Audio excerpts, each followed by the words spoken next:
আর কার কথা বলবো? তোর কথা বলছি। কি? আমার কথা? কেন? আমি তো সব কাজ পারি। হ্যাঁ, তুমি যে কতটুকু পারো সেটা আমরা সবাই জানি। মুক্তি, তুই কিছু বলছিস না মাকে? তুই মাকে বল আমি সব কাজ পারি। আমি বলছি তো ফুপুমণিকে, প্রিয়া সব কাজ পারে।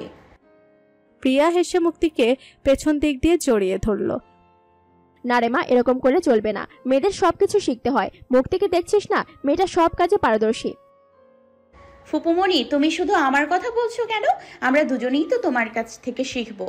তুমি তো ঘরে বাইরে সব জায়গায় সমানভাবে কাজ করছো, সংসার সামলাচ্ছ, আবার অফিসও সামলাচ্ছ। আমরা তো তোমার থেকেই শিখবো।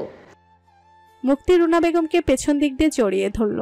তারপর প্রিয়াও গিয়ে তার মাকে জড়িয়ে ধরল। রুনা বেগমের চোখে পানি চলে এলো। প্রেমের উপর থেকে তাদের এই ভালোবাসা দেখছিল। প্রেম নিচে নেমে এলো। প্রেমকে দেখে রুনা বেগম বললেন, আয় বাবা, আমার কাছে এসে বস। প্রেম তার মায়ের কাছে গিয়ে বসে মাকে জড়িয়ে ধরল। রুনা বেগম বুয়াকে বললেন টেবিলে নাস্তা দিতে। রুনা বেগম প্রিয়া আর মুক্তিকে উদ্দেশ্য করে বললেন, কি হলো, তোরা দাঁড়িয়ে আছিস কেন? সোফায় এসে বস। আমি রান্নাঘরে যাচ্ছি, তোমরা বসো। প্রিয়া গিয়ে সোফায় বসতে যাচ্ছিল। ঠিক তখনই রুনা বেগম প্রিয়াকে ধমক দিয়ে বললেন, কি হলো, তুই এসে বসছিস যে? যা, মুক্তির সাথে রান্নাঘরে যা। তুমিই তো বললে বসতে। রুনা বেগম একটু চোখ বড় করে তাকালেন। আচ্ছা ঠিক আছে, যাচ্ছি তো। এমন ভাবে তাকাচ্ছ কেন? হ্যাঁ, এই বলে প্রিয়া রান্নাঘরে চলে গেল। মা থাক না, আস্তে আস্তে শিখবে। না বাবা, মেয়েদেরকে ঘরের কাজ শিখতে হয়।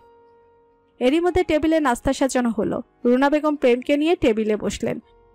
মুক্তি, প্রিয়া কোথায় তোরা? আয়, আমরা বসে আছি তো। মুক্তি আর প্রিয়া রান্নাঘর থেকে রুনা বেগমের ডাক শুনে খাবার টেবিলে এসে বসলো। টেবিলে খাবার দিয়ে তোরা কোথায় চলে গিয়েছিলি? এই তো মা, রান্নাঘরেই তো ছিলাম। প্রেম মুক্তির দিকে তাকিয়ে আছে। গোলাপি রঙের 3 পিস পরে মুক্তিকে খুব সুন্দর লাগছে। বাবা, তোর পছন্দের সব নাস্তা করেছি আজকে, সব খাবি। মা কষ্ট করে তুমি এত কিছু রান্না করছো কেন? এত সব তো খেতে পারবো না। আচ্ছা ঠিক আছে, যতটুকু খেতে পারিস ততটুকুই খা। ও মা, তোমাকে একটা কথা বলার ছিল। কি কথা বল বাবা। আমার সব বন্ধুরা আমার সাথে আজ বিকেলে বাইরে দেখা করতে চেয়েছিল, কিন্তু আমি ওদের বলেছি বাসায় চলে আসতে। ভালো করেছিস বাবা, ওদের বল বাসায় আসতে। ওরা বাসায় আসলে আমারও ভালো লাগবে। তুই চলে যাবার পর ওরা সবাই আমার খোঁজ খবর নিয়েছে, ফোন করেছে, অফিসে গিয়ে দেখাও করেছে, কিন্তু বাসায় আসেনি। ওদের সবাইকে বল বাসায় আসতে, আর ওদের বলবি ওরা সবাই রাতের খাবার এখানেই খাবে। মা তোমার কষ্ট হয়ে যাবে, আমি বাইরে থেকে খাবার অর্ডার করে দিব। বাইরে থেকে খাবার অর্ডার করতে হবে না, রাতের রান্না সব মুক্তি করবে। রুনা বেগম মুক্তিকে উদ্দেশ্য করে বললেন, কি মুক্তি, পারবি না? মুক্তি হেসে বলল, পারবো ফুপুমণি। না মানে এত কষ্ট করার দরকার নেই। আর তাছাড়া আমি চেয়েছিলাম একটু চাইনিজ খাবারের আয়োজন করতে। রুনা বেগম একটু হেসে বললেন, সমস্যা নেই বাবা, তোর বাইরের রেস্টুরেন্ট থেকে অনেক ভালো হবে, তুই কোনো চিন্তা করিস না। প্রেম আর চোখে মুক্তির দিকে তাকালো। আচ্ছা ঠিক আছে। তারা সবাই সকালে নাস্তা খাওয়া শেষ করে নিল। প্রিয়া সোফায় বসে আছে। প্রেম গিয়ে প্রিয়ার কাছে বসলো। প্রিয়া। হ্যাঁ ভাইয়া। মুক্তির ফোন নাম্বারটা দে তো। প্রিয়া খুশি হয়ে বলল, কেন, মুক্তির সাথে ফোনে কথা বলবে? আমি ওর সাথে ফোনে কথা বলতে চাইলেই কি ও আমার সাথে ফোনে কথা বলবে? আর তাছাড়া ফোনে কথা বললে তো বিদেশ থেকেও ফোনে কথা বলতে পারতাম। আগে মহারানীর রাগ ভাঙাতে হবে, তারপর তো অন্য কিছু। তাহলে মুক্তির ফোন নাম্বার চাচ্ছ যে? শোন, মুক্তি কাল রাত ডক্টর আকাশের সাথে কথা বলেছে, কিন্তু ও কতক্ষণ ধরে ডক্টর আকাশের সাথে কথা বলেছে তা আমি জানি না। আমার কাছে যদি মুক্তির ফোন নম্বর থাকতো তাহলে আমি ওর ফোনে কল দিয়ে বুঝতে পারতাম যে কতক্ষণ ফোনে কথা বলেছে। আর তাছাড়া আমার কাছে ওর নাম্বার থাকাটাও খুব জরুরি। হ্যাঁ সেটা তো জরুরি, কিন্তু তুমি কিভাবে জানলে যে মুক্তি ডক্টর আকাশের সাথে কাল রাতে কথা বলেছে? কাল রাতে মুক্তির ফোনটা আমার হাতে যখন ছিল তখন মুক্তির ফোনে একটা কল আসে, আর সেটা ফোনের সেভ নাম্বার ছিল। নাম্বারটা সেভ করা ছিল ডক্টর আকাশ নামে। ও বুঝতে পেরেছি, ঠিক আছে, আমি তোমাকে মুক্তির ফোন নাম্বার দিচ্ছি, তুমি সেভ করে নাও। প্রেম মুক্তির ফোন নাম্বার তার ফোনে সেভ করে নিল। তখনই মুক্তির ড্রয়িং রুমে এসে বুক সেলফে কিছু একটা খুঁজতে লাগলো। মুক্তি, কি খুঁজছিস তুই? কলম খুঁজছি। আমি তো বুক শেলফেই কলমটা রেখেছিলাম, কিন্তু এখন খুঁজে পাচ্ছি না কেন। প্রেম তার পকেট থেকে একটা কলম বের করে মুক্তির দিকে এগিয়ে দিয়ে বলল। এই নাও কলম। মুক্তি কলমটা না নিয়েই দাঁড়িয়ে আছে। কি হলো, কলমটা নে। মুক্তি প্রেমের হাত থেকে কলমটা নিয়ে রান্নাঘরে চলে গেল। মুক্তি তার রান্নার যা কিছু দরকার সব একটা কাগজে লিস্ট করে করিম চাচার হাতে দিয়ে বাজারে পাঠিয়ে দিল। মুক্তি প্রেমের কলমটা ফেরত দিতে ড্রয়িং রুমে গিয়ে দেখে প্রেম সেখানে নেই। প্রিয়া একা বসে ফোন টিপছে। প্রিয়া, প্রেম ভাইয়া কোথায়? ওনার কলমটা দিতে এসেছিলাম। প্রিয়া মনে মনে ভাবল, ভাইয়া তো এখন তার রুমে গিয়েছে। মুক্তিকে কলমের বাহানা দিয়ে ভাইয়ার রুমে পাঠিয়ে দিই। ভাইয়া ভুলে তার ফোনটা রুমে রেখে চলে এসেছিল, তাই ফোনটা আনতে রুমে গেছে। আচ্ছা ঠিক আছে, এই নে ওনার কলমটা, উনি আসলে দিয়ে দিস। ভাইয়া তো এখন আসবে না, আমাকে বলে গেছে। তুই কলমটা ওর ঘরে গিয়ে রেখে দিয়ে আয়। ঠিক আছে, তুই গিয়ে কলমটা দিয়ে আয়। আমি কেন যাব? আমি এখন যেতে পারবো না। তুই নিয়েছিস, তুই গিয়ে দিয়ে আয়। আশ্চর্য, আমার কাজ আছে প্রিয়া, তুই একটু যেতে পারিস না? না, আমি এখন যেতে পারবো না। ঠিক আছে, আমি তাহলে কলমটা পরেই দিয়ে দিব। দেখিস পদার সেলফের কলমটার মতো এই কলমটাও হারিয়ে ফেলিস না। বিদেশি কলম কিন্তু অনেক দামি কলম, বোঝা যাচ্ছে? মুক্তির সচরাচর কোনো জিনিস হারায় না, তাও সে ভয় পেল যদিও হারিয়ে ফেলে। মিস্টার প্রেমের দামি কলম বলে কথা, আবার যদি এই কলমের জন্য চড় মেরে বসে, বলা তো চায় না। মুক্তি আবার প্রিয়াকে বলল, যা না প্রিয়া, প্লিজ তুই গিয়ে কলমটা দিয়ে আয়। না, আমি পারবো না, তুই গিয়ে দিয়ে আয়। মুক্তি প্রিয়ার উপর রাগ করে মুখ ভেঙচি দিয়ে উপরে চলে গেল। মুক্তি প্রেমের ঘরের সামনে গিয়ে থেমে গেল। দরজা খোলাই ছিল, কিন্তু সে ঘরে যেতে সংকোচ বোধ করছে। সে দরজায় কয়েকটা টোকা দিল, কিন্তু কোনো সাড়া শব্দ পেল না। তারপর সে কিছু একটা ভেবে ভিতরে গেল। ভেতরে গিয়ে দেখে প্রেম ফোনে তার বন্ধুর সাথে কথা বলছে। মুক্তি কিছু না বলে বিছানার পাশে টেবিলের উপর কলমটা রেখে চলে যাচ্ছিল। ঠিক তখনই প্রেম মুক্তির সামনে এসে পথ আটকে দিল। মুক্তি আর একটুর জন্য প্রেমের গায়ের উপরে পড়ে যেত। মুক্তি খুব আশ্চর্য হলো, প্রেম এরকম কেন করলো। মুক্তির সাথে সাথে প্রেমের থেকে দূরে সরে গেল। প্রেম তার বন্ধুকে একটু পরে ফোন দিবে, এই বলে ফোনটা কেটে দিল। মুক্তি, আসলে তোমাকে আমার কিছু কথা বলার ছিল। কি কথা? আসলে আমি মনে হয় তোমাকে খুব সমস্যায় ফেলে দিয়েছি। আমার বন্ধুদের জন্য রান্না করতে তোমার খুব কষ্ট হবে। না না না, এরকম কিছু না। আমার রান্না বান্না করতে ভালোই লাগে।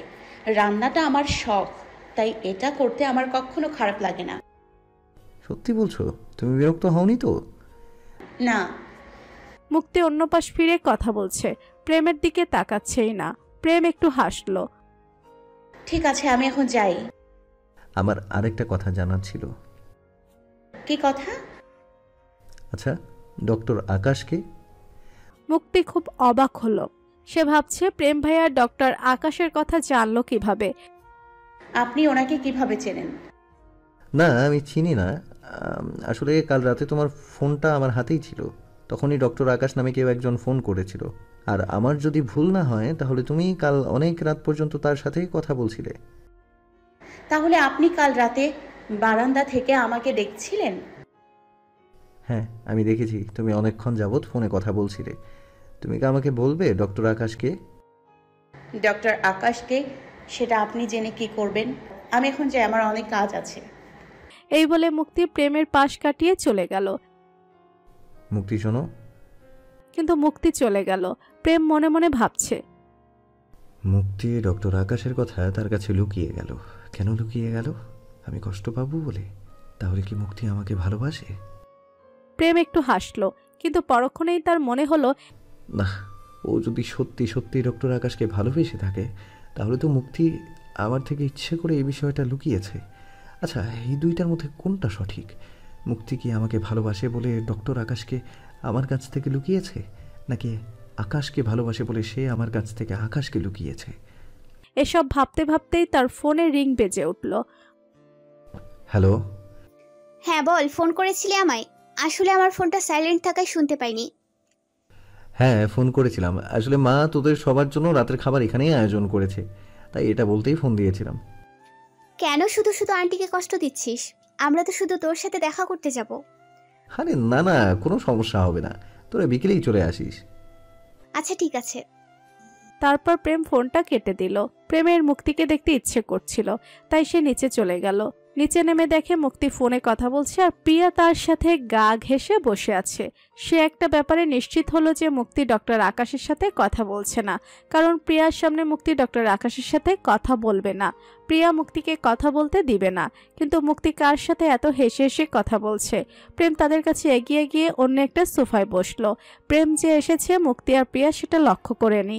দুজনেই ফোনে কথা শুনতে এতটাই ব্যস্ত ছিল। প্রেম বুঝতে পারলো এই ফোনের কথাগুলো তাদের দুজনের কাছে জরুরি। মুক্তি কোনো কথা বলছে না, শুধু মনোযোগ দিয়ে কথাগুলো শুনছে আর হাসছে। প্রিয়া মুক্তিকে তার কাঁধে ছোট করে একটা থাপ্পড় দিয়ে বোঝালো যে সে কিছুতেই শুনতে পারছে না। ফোনের লাউড স্পিকার বাড়িয়ে দিতে। মুক্তি ফোনের লাউড বাড়িয়ে দিল। ফোনের ওপাশ থেকে খুব সুন্দর কণ্ঠে একটা ছেলে কথা বলছে। সে কোনো একটা তার মজার ঘটনা তাদের সাথে শেয়ার করছে। মুক্তি আর প্রিয়াও সেটা মনোযোগ দিয়ে শুনছে আর হাসছে। কিন্তু প্রেম কিছুই বুঝতে পারলো না, শুধু শুনছে। তারা ছেলেটার সাথে কথা বলে খুব মজা পাচ্ছে, কিন্তু প্রেমের এই বিষয়টা ভালো লাগছে না। মুক্তি ছেলেটাকে বলল, শোন, আমি ঠিক এটাই চেয়েছিলাম। খুব ভালো লাগছে আমার এই কথাটা শুনে। মুক্তির কথায় প্রিয়াও একটু হাসলো। মুক্তি ছেলেটাকে তুই বলে সম্বোধন করছে, তাহলে ছেলেটা তাদের বন্ধু হবে হয়তো। ওপাশ থেকে, হ্যাঁ, তুই যে খুশি হবি তা আমি জানতাম, সেই জন্যই তো এরকম করলাম। কি, তুই শুধু মুক্তির জন্য এরকম করলি? আমাদের সব ফ্রেন্ডের জন্য না?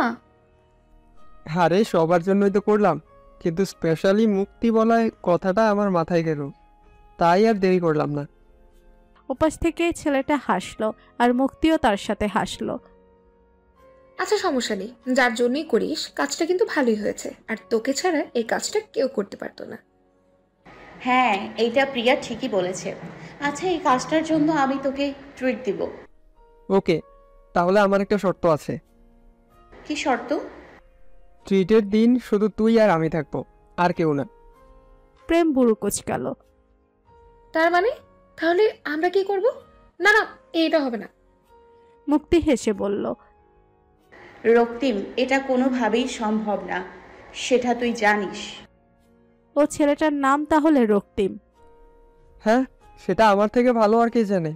তারপরও একটা বার মুক্তি। মুক্তি রক্তিমকে কথা শেষ করতে দিল না। তার আর পর নেই। পরশুদিন আমি তোদের সবাইকে কলেজের পাশের রেস্টুরেন্টে ট্রিট দিব। মুক্তি একটু হাসি দিয়ে ফোনটা রেখে দিল। মুক্তি প্রিয়াকে উদ্দেশ্য করে বলল, রক্তিম একটা পাগল, তাই না প্রিয়া? মুক্তি এই কথা বলে পাশ ফিরে দেখে প্রেম বসে আছে আর সে মুক্তির দিকেই তাকিয়ে আছে। প্রিয়াও পাশ ফিরে তার ভাইকে দেখতে পেল। প্রেমকে দেখে মুক্তির চোখ কপালে তুলে অবাক হয়ে ভাবছে, উনি আবার এখানে কখন এলো? তুমি কখন এলে ভাইয়া? প্রেম কোনো উত্তর দিল না। প্রিয়া, আমি রান্নাঘরে যাচ্ছি। মুক্তি রান্নাঘরে চলে গেল। মুক্তি চলে যাওয়ার পর প্রেম প্রিয়াকে জিজ্ঞেস করল, প্রিয়া, এই রক্তিম কে রে? রক্তিম হলো আমাদের কলেজে খুব ভালো বন্ধু। রক্তিম কি মুক্তিকে পছন্দ করে? হ্যাঁ, আমি বলেছিলাম না তোমাকে, মুক্তিকে কলেজে প্রায় অনেক ছেলেই পছন্দ করে। রক্তিম তাদের মধ্যে থেকে মুক্তির জন্য একটু বেশিই পাগল। তবে রক্তিমকে তোমার সিরিয়াসলি নেওয়ার দরকারই নেই। তুমি ডক্টর আকাশকে নিয়ে সিরিয়াসলি চিন্তা করো। মুক্তির পেছনে যে থাকবে তাদের সবাইকেই আমার সিরিয়াসলি নিতে হবে, কারণ আমি চাই না মুক্তির ধারের কাছেও কেউ আসুক। প্রিয়া তার ভাইয়ের জেলাসিং দেখে হাসলো। না, সেটা ঠিক আছে, কিন্তু রক্তিম বা এই পর্যন্ত যতগুলো ছেলে মুক্তিকে প্রপোজ করেছে, মুক্তি তাদের ব্যাপারে কোনো সময় আলাদা করে ভাবেনি, বরং হেসে হরিয়ে দিয়েছে। কিন্তু ডক্টর আকাশকে মুক্তি অন্যদের থেকে একটু বেশি প্রাধান্য দিয়েছে। ডক্টর আকাশের সাথে মুক্তি কথা বলে, ঘুরতে যায়, তাকে পছন্দও করে, কিন্তু অন্য কোনো ছেলের বেলায় মুক্তি এটা করেনি। মুক্তি 5 বছর আগে তোমাকে নিয়েই যেমন করে ভাবতো, ডক্টর আকাশকে নিয়ে সে সেই রকমই ভাবে এখন। এই জন্যই তো আমি তোমাকে এই কথাটা জানানোর প্রয়োজন বোধ করেছিলাম। মুক্তি কি আমাকে নিয়ে এখন একেবারেই ভাবে না? মুক্তির মনে কি আছে সেটা তো আমি জানি না, তবে তুমি বিদেশে যাওয়ার পর আমি মুক্তিকে তোমাকে নিয়ে কখনো ভাবতে বা বলতেও শুনিনি। প্রেমের মনটা খারাপ হয়ে গেল। প্রিয়া সেটা বুঝতে পারল। ভাইয়া, তুমি মন খারাপ করছো কেন? তুমি তো এখন এসে গেছো। মুক্তি যদি এখন তোমাকে ভালো নাও বাসে তাতে কি? হ্যাঁ, তুমি যে মুক্তিকে পছন্দ করো সেটা তুমি মাকে বলে দাও। তারপর মা যদি মামাদের কাছে তোমার বিয়ের প্রস্তাব নিয়ে যায় তাহলে আমার মনে হয় না ওনারা আপত্তি করবেন। আর বিয়েটা যদি হয়ে যায় তাহলে তো আর কোনো কথাই নেই। হ্যাঁ, আমি জানি আমি যদি মাকে বলি আমি মুক্তিকে ভালোবাসি তাহলে মা খুব খুশি হবে, আর মুক্তির বাড়িতেও বিয়েতে কেউ আপত্তি করবে না। কিন্তু আমি চাই বিয়ের আগেই মুক্তির অভিমান ভাঙিয়ে ওর মুখ থেকে আমাকে যে সে ভালোবাসে এই কথাটা শুনতে। শুধু বিয়েই সব কিছু সমাধান না। আর যদি জানো মুক্তি তোমাকে ভালোবাসে না তাহলে কি তুমি মুক্তিকে ছেড়ে দেবে? কখনো না। মুক্তি আমাকে ভালোবাসার জন্য যা যা করতে হয় আমি তাই করব। যতদিন পর্যন্ত ও আমাকে ভালো না বাসবে ততদিন পর্যন্ত অপেক্ষা করব। এটা অনেক লম্বা সময়। হোক না, তাতে কি? ঠিক আছে, তোমার যা ভালো মনে হয় তুমি তাই করো। হঠাৎই তাদের মাঝে রুনা বেগম উপস্থিত হলেন। প্রিয়া, তুমি এই জায়গায় বসে আছো কেন? যাও মুক্তিকে গিয়ে সাহায্য করো।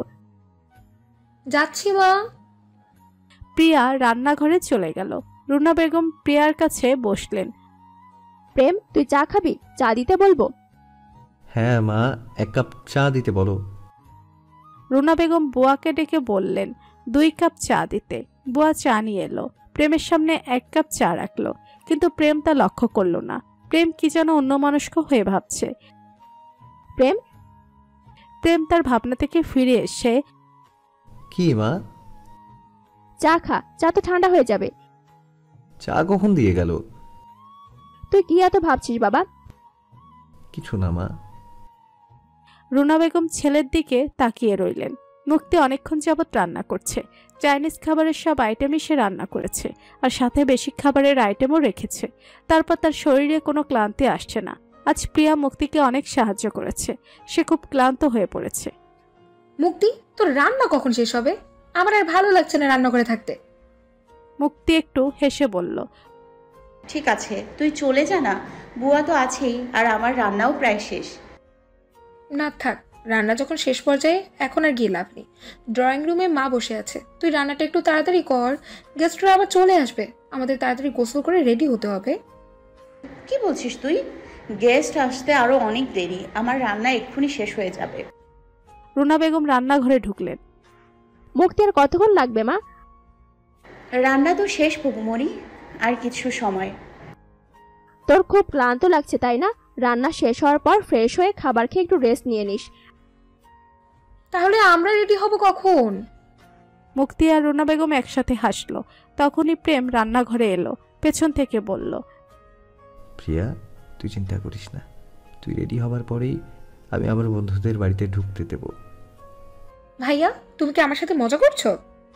সবাই আবার একসাথে হেসে উঠলে, প্রেম, তোর কি গোসল করা হয়ে গেছে? হ্যাঁ মা। তাহলে খাবার দিয়ে দি, তুই খেয়ে নে। প্রেম মুক্তির দিকে তাকিয়ে বলল, না মা, এখন খাবো না, পরে সবাই একসাথে খাবো। প্রেম মুক্তির দিকে তাকিয়ে আছে। তাকে একেবারে পাকা গৃহিণীর মতো লাগছে। সব কাজ কত নিখুঁতভাবে করছে। প্রেম যে মুক্তির দিকে তাকিয়ে আছে রুনা বেগম তা লক্ষ্য করলেন। প্রেম, মুক্তি তোর বন্ধুদের জন্য কি কি আইটেম রান্না করেছে দেখবি? আয়, আমি তোকে দেখাই। রুনা বেগম প্রেমের হাত ধরে একে একে সব খাবারের আইটেম ঢাকনা খুলে দেখাতে লাগলেন। মা, এত খাবার রান্না করার কোনো দরকার ছিল না। এত খাবার কেন রান্না করলে? আমি তো বলিনি, মুক্তি সব করেছে। প্রেম মুক্তির দিকে তাকিয়ে বলল, অনেক কষ্ট হয়েছে নিশ্চয়ই। এতগুলো আইটেম করার সত্যি কোনো দরকার ছিল না। মুক্তি প্রেমের দিকে তাকালো না, আর কোনো উত্তরও দিল না। প্রেমের মুক্তির প্রতি মায়া দেখে রুনা বেগম খুব খুশি হলেন। মা, রান্নাগুলো খুব ভালো হয়েছে, কত সুন্দর স্মেল আসছে তাই না? মুক্তির রান্না তো সবসময় খুব ভালো হয়, এজন্য তো আমি ওকে সব দায়িত্ব দিয়ে নিশ্চিন্ত থাকি। প্রেম নিচের দিকে তাকিয়ে কিছু একটা ভেবে মুচকি হাসলো। ফুপুমণি, আমি তো রান্না করিনি, আজ সব রান্না প্রিয়া করেছে, তাই না বুয়া? বুয়া একটু হেসে হ্যাঁ সম্মতি জানালো। থাক থাক, আমাকে এতটা কৃতিত্ব দেওয়ার দরকার নেই। আমি যতটুকু করেছি ততটুকু বললেই হবে। না না, আমি শুধু শুধু আমার মেয়েটাকে বকাঝকা করি। আমার দুটো মেয়েই অনেক লক্ষ্মী। মুক্তি প্রিয়ার দিকে তাকিয়ে বলল, প্রিয়া একটু বেশি লক্ষ্মী। প্রিয়া মুক্তিকে পেছন থেকে এসে জড়িয়ে ধরে বলল, সত্যি বলছিস? তোর থেকেও বেশি? অবশ্যই আমার থেকে বেশি। মুক্তি আর প্রিয়া একসাথে হেসে উঠল। তাদের এই হাসি দেখে সবাই হাসলো। মুক্তির রান্না শেষ হয়ে গেছে, তাই রুনা বেগম বললেন, আচ্ছা ঠিক আছে আমার লক্ষ্মী মেয়েরা, এখন গিয়ে ফ্রেশ হয়ে খাবার খেয়ে নাও, দুপুরের খাবারের সময় হয়ে গেছে। ফুপিমণি আমি খাবো না, তোমরা খেয়ে নাও। কি বলছিস? এতটা পরিশ্রম করে এখন বলছিস খাবি না? তাড়াতাড়ি গোসল সেরে খাবার খেতে আয়। আমার কোনো পরিশ্রম হয়নি, আর আমি এখন খাবার খেতে পারবো না, তোমরা খেয়ে নাও। এই কথা বলে মুক্তি রান্নাঘর থেকে বেরিয়ে উপরে তার রুমে চলে গেল। প্রিয়াও তার সাথে সাথে চলে গেল। আফামনি তো এতগুলা রান্না করছে, এর জন্য বলতাছে এখন খাইবো না। আসলে যে রান্না করে সে সাথে সাথে খাইতে পারে না।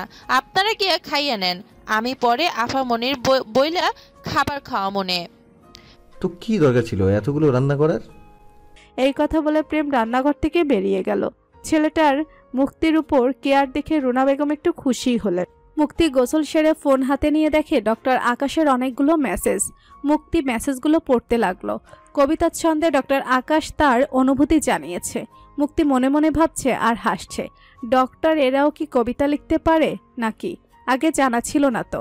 মুক্তি ডক্টর আকাশের মেসেজের রিপ্লাই দিল, ডক্টরদের হাতে কবিতা লেখারও সময় থাকে নাকি? আগে জানতাম না তো। আর একজন ডক্টর যে এত সুন্দর করে কবিতা লিখতে পারে সে সম্পর্কেও ধারণা ছিল না। সাথে সাথে ডক্টর আকাশের মেসেজের রিপ্লাই এলো, যখন কোনো সন্ন্যাসী ও একজন সুন্দরী মেয়ের প্রেমে পড়ে তখন সেই সন্ন্যাসীও প্রেমে আপ্লুত হয়ে কবিতা লিখতে পারে। আর আমি তো নিজান্ত একজন ডক্টর। মুক্তি ডক্টর আকাশের এই রকম উত্তরের জন্য প্রস্তুত ছিল না। সে মেসেজ পড়ে হাসলো। আমি তো শুনেছি ডক্টরদের অনেক কাজ থাকে, তো আপনার কি কোনো কাজ নেই নাকি? আমার কাছে এই মুহূর্তে পৃথিবীর সবচেয়ে বড় কাজ হলো তোমার কাছে আমার ভালোবাসার অনুভূতিগুলো প্রকাশ করা আর আমার প্রেমের জালে তোমাকে আটক করা। মুক্তি মেসেজ পড়ে হাসলো। ও তাই বুঝি। কিন্তু আমি যদি আপনার প্রেমের জালে ধরা না দিই তাহলে বুঝবো আমি পৃথিবীর মধ্যে সবচেয়ে ব্যাডলাক একজন মানুষ। হ্যাঁ আপনি ঠিক সেটাই। কিন্তু আমার কাছে সেটা মনে হয় না, কারণ আমার গুড লাক যে আমি তোমার দেখা পেয়েছি, আর সেই গুড লাকের জোরেই তুমি শুধু আমার হবে। সেটা সময় এলেই দেখা যাবে। তুমি দেখে নিও। হঠাৎ করে মুক্তির ফোনটা পেছন থেকে কে যেন কেড়ে নিল। মুক্তি পেছন ঘুরে দেখে প্রিয়া দাঁড়িয়ে আছে। কি হলো? তুই আমার ফোন নিলি কেন? দেখি তুই কার মেসেজ পড়ে হাসছিস। প্রিয়া ফোন চেক করে দেখে মুক্তি ডক্টর আকাশের সাথে চ্যাটিং করছে। প্রিয়া মেসেজগুলো পড়লো। তার খুব রাগ হচ্ছে। মুক্তি, তুই এখনো ডক্টর আকাশের সাথে কথা বলিস? তুই না বলেছিস তুই ডক্টর আকাশের সাথে আর কথা বলবি না? মুক্তি প্রিয়ার কথার কোনো উত্তর খুঁজে পাচ্ছে না। সে কি বলবে বুঝতে পারছে না। আরে আমি তো কথা বলি না ওনার সাথে। ডক্টর আকাশ মেসেজ দিল, সেটা দেখে আমি মেসেজের রিপ্লাই দিলাম। প্রিয়া মুক্তির কথা বিশ্বাস করলো না। আমার সব বোঝা হয়ে গেছে। তুই যদি এভাবে ডক্টর আকাশের সাথে কথা বলিস তাহলে তো তুই ওনার প্রতি দুর্বলই হয়ে পড়বি। আর তখন ছোট মামা যদি তোর সাথে ডক্টর আকাশের বিয়ে দিতে না চায় তখন কি তুই সবার অমতে গিয়ে ডক্টর আকাশকে বিয়ে করবি? কি বলছিস তুই এসব? এরকম কিছু হবে না। কিন্তু আমি তো দেখতে পাচ্ছি ঠিক এটাই হবে। তুই শুধু মুখেই বলিস তুই তোর পরিবারের পছন্দ ছাড়া কখনো বিয়ে করবি না। তোর কি মনে হয় ডক্টর আকাশকে কেউ পছন্দ করবে শুধু তুই ছাড়া? মুক্তি প্রিয়াকে রাগানোর জন্য ইচ্ছে করে একটু হেসে কথাটা বলল। কি? ডক্টর আকাশকে আমি অপছন্দ করব কেন? আশ্চর্য। আমি তো দেখছি ডক্টর আকাশকে সহ্য করতে পারছিস না, তাই বললাম আর কি। তুই কি এখন ডক্টর আকাশের জন্য আমার সাথে ঝগড়া করবি? আমি তোর সাথে ঝগড়া কোথায় করলাম? আমি বুঝতে পেরেছি, আমাকে আর কিচ্ছু বোঝাতে হবে না। তুই ডক্টর আকাশের সাথেই কথা বল, আমি তোকে আর কিচ্ছুই বলবো না। প্রিয়া তুই রাগ করছিস কেন? তোর কি মনে হয় না ডক্টর আকাশ আমার জন্য পারফেক্ট? না, তোর জন্য ডক্টর আকাশ আমার কাছে পারফেক্টই মনে হয় না। তোর জন্য ডক্টর আকাশের থেকে আরো বেটার কেউ থাকতে পারে। মুক্তি একটু চিন্তিত মুখ করে বলল। মুক্তি আবার হেসে বলল, ডক্টর আকাশের থেকে বেটার তো একজনই আছে, সে হলো রাহুল। তো এখন কি তুই রাহুলকে আমায় দিয়ে দিবি? মুক্তি মুস্কি হেসে কথাটা বলল। প্রিয়া এবার রেগে গেল। মুক্তি, তুই কি আমার সাথে মজা করছিস? আমি কি মজার কোনো কথা বলেছি? ঠিক আছে, তুই আমার সাথে আর কখনো কথা বলবি না। এই বলে প্রিয়া মুক্তির রুম থেকে বের হয়ে গেল। মুক্তি প্রিয়ার রাগ ভাঙাতে সেও তার পেছন পেছন দৌড়ে গেল। ঠিক তখনই প্রেম মুক্তির রুমের সামনে দিয়ে যাচ্ছিল। প্রেম যখনই মুক্তির রুমের দরজার সামনে এলো ঠিক তখনই মুক্তি রুম থেকে বের হলো। বেখেয়ালবশত তাদের দুজনের ধাক্কা লেগে মুক্তি পড়ে যাচ্ছিল। ঠিক তখনই প্রেম মুক্তিকে ধরে ফেললো। খুব রোমান্টিক একটা দৃশ্য তৈরি হলো। প্রেম তার বুকের খুব কাছ থেকে মুক্তিকে দেখছে। ভিজা চুলে মুক্তিকে আরো অপরূপা লাগছে, কিন্তু মুক্তি সঙ্গে সঙ্গে প্রেমের হাত থেকে ছাড়িয়ে নিয়ে নিজেকে সামলিয়ে নিল। কিন্তু প্রেমের ইচ্ছা ছিল মুক্তি আরো কিছু সময় তার বুকের কাছে থাকুক। প্রিয়া পেছন থেকে এই দৃশ্য দেখে মিটিমিটি হাসছে। মুক্তি একটু লজ্জা পেয়ে গেল। তার নিজের উপর তার খুব রাগ হচ্ছে। সে ভাবছে, ইস কি হয়ে গেল এটা, আমি যদি একটু খেয়াল করতাম তাহলে এমনটা হতো না। প্রেম প্রিয়ার দিকে ইচ্ছে করে খানিকটা রাগ দেখিয়ে বলল, কি হয়েছে তোদের এত তাড়াহুড়ো কিসের? এই কথা শুনে মুক্তি আরো লজ্জা পেয়ে গেল। সে তার রুমে ঢুকে ধপাস করে বিছানায় বসে পড়ল। প্রেম এই ঘটনার জন্য মনে মনে সে খুব খুশি হয়েছে। সে মুক্তির রুমের দিকে তাকিয়ে হাসলো, আর মুক্তি ওইদিকে ভাবছে, ইস প্রেম ভাইয়া কি মনে করলো আল্লাহ জানে। আমি এরকমটা কিভাবে করলাম, আমি কেন ওনাকে লক্ষ্য করলাম না, এখন আমি ওনার সামনে কিভাবে যাব? আল্লাহ বাঁচিয়েছে আমি ওনার সামনে থেকে চলে এসেছি, না হলে তো আবার আমার গালে চড় বসিয়ে দিত। এই কথা বলে মুক্তির সাথে সাথে তার গালে হাত দিল। প্রেম নিচে সোফায় বসে একটু আগের ঘটনা ভেবে হাসছে। প্রেম একা একা হাসছে, রুনা বেগম সেটা লক্ষ্য করলেন। প্রেম কি হয়েছে, হাসছিস কেন? কোথায় মা, আমি হাসছি না তো। প্রেমের এই কথায় রুনা বেগমও হেসে উঠলেন। তিনি বুঝতে পারলেন কিছু একটা হয়েছে, সেটা ভেবে প্রেম হাসছে। তারপর রুনা বেগম খাবার বাড়তে রান্নাঘরে চলে গেলেন। একটু পর প্রিয়া এসে প্রেমের কাছে বসলো। কি হয়েছে রে, তোরা এরকম ভাবে দৌড়াচ্ছিলি কেন? প্রিয়া ভাবছিল সে প্রেমকে সবকিছু বলে দিবে, পরে ভাবলো না থাক, ভাইয়া কষ্ট পাবে।